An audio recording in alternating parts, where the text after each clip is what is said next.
So I know what you're thinking. Why am I reviewing this movie? I usually only review older movies when they have a related movie coming out in theaters. But no, there's no Titanic 2 or a remake of Titanic coming up. I'm reviewing this movie because it is graduation season here in the Philippines, at least for the university I go to.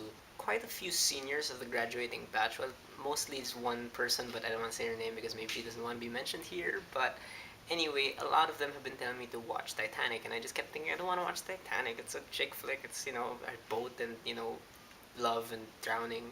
But I pretty much figured, you know what, I'm really, really gonna miss these guys. And they were really a big part of my development into who I am today. Not just, this film loving geek, like, whatever. But also, I think just, a good leader, hopefully, and a good person, a good friend. And I do kind of want to pay tribute to that in a really, really strange, small way by, I don't know, reviewing a movie. So, whatever, I watched Titanic, so let's get into it.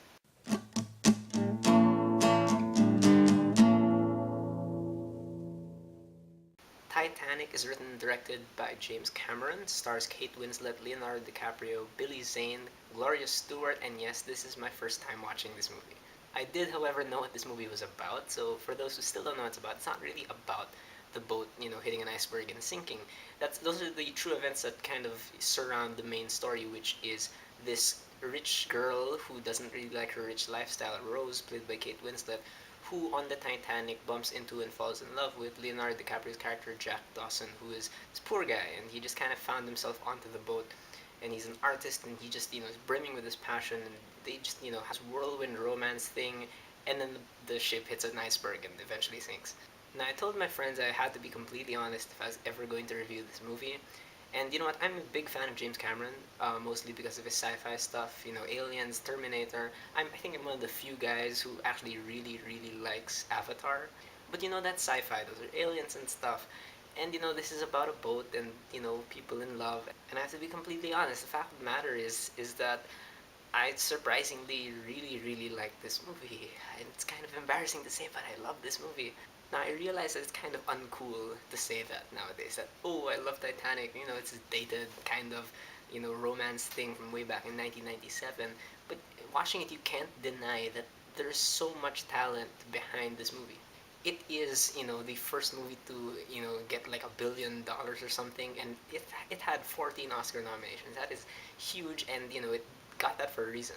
So let's talk about it. First of all, yes, this was released in 1997, and visual effects back then didn't really it wasn't that much of a standout thing. But here in Titanic, like man, like these visual effects really hold up. It's really James Cameron and him really pumping so much money into funding visual effects, and they really do pay off because everything here just really does look seamless.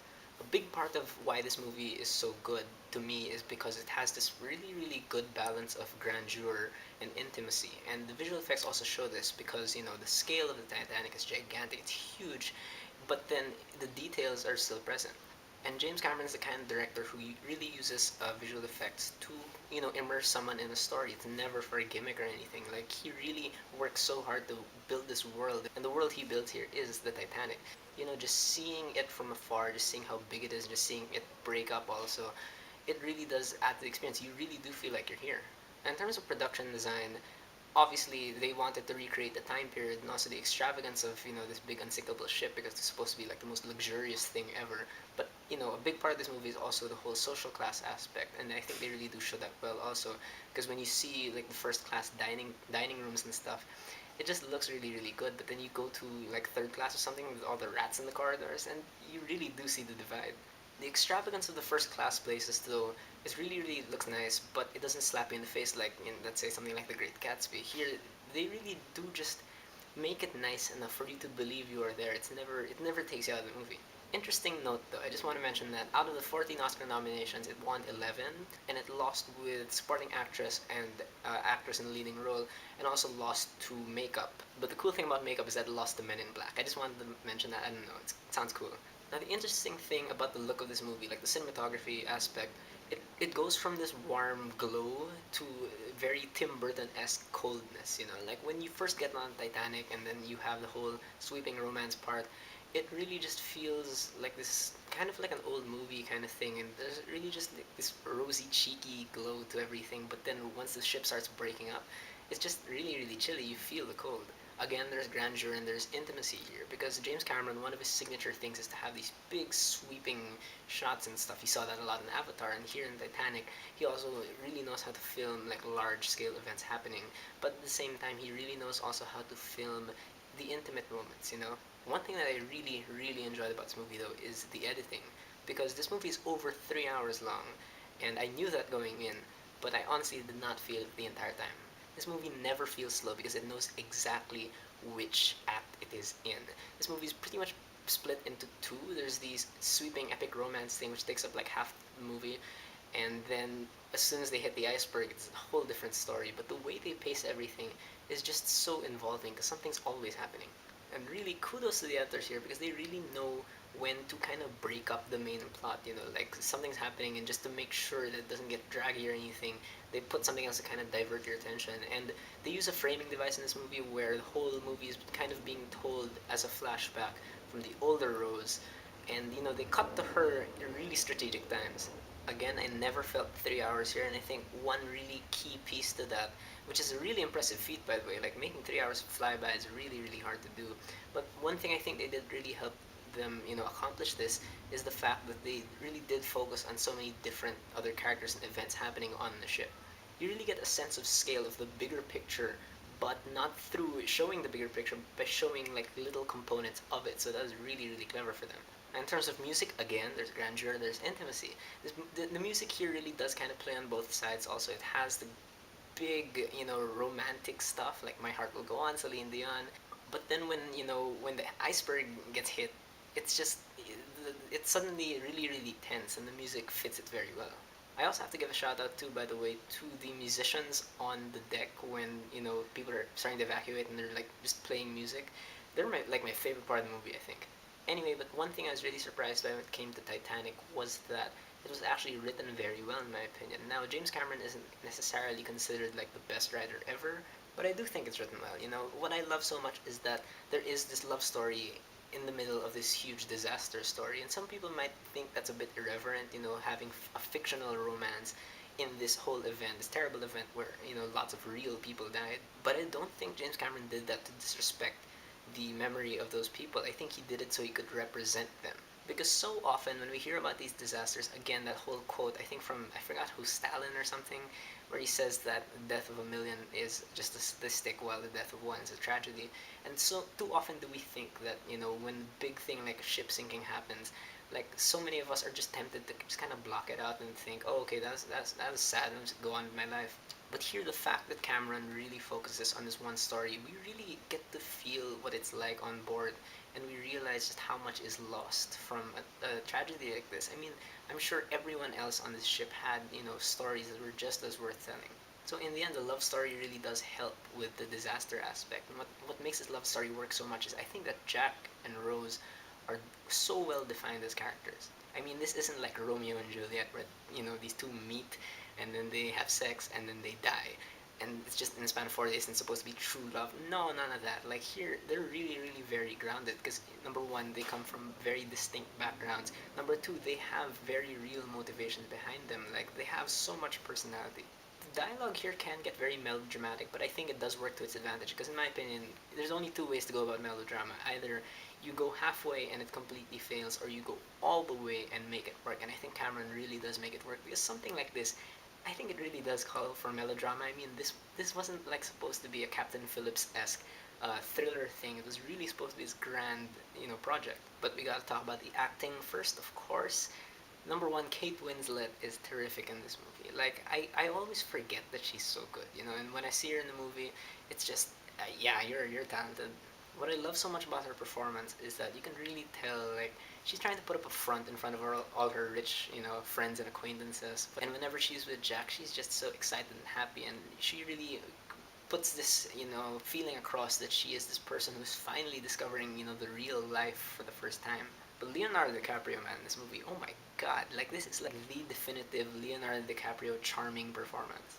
I mean, he just brings such enthusiasm to this role. But even when bad stuff is happening, he is always, so high spirited, and it's so great to see something like that. And can we mention that he was one really good looking dude back then? I mean, they make a really really good couple. I also want to give a shout out to Victor Garber, who plays the guy who designed Titanic. I thought he was really, really good here.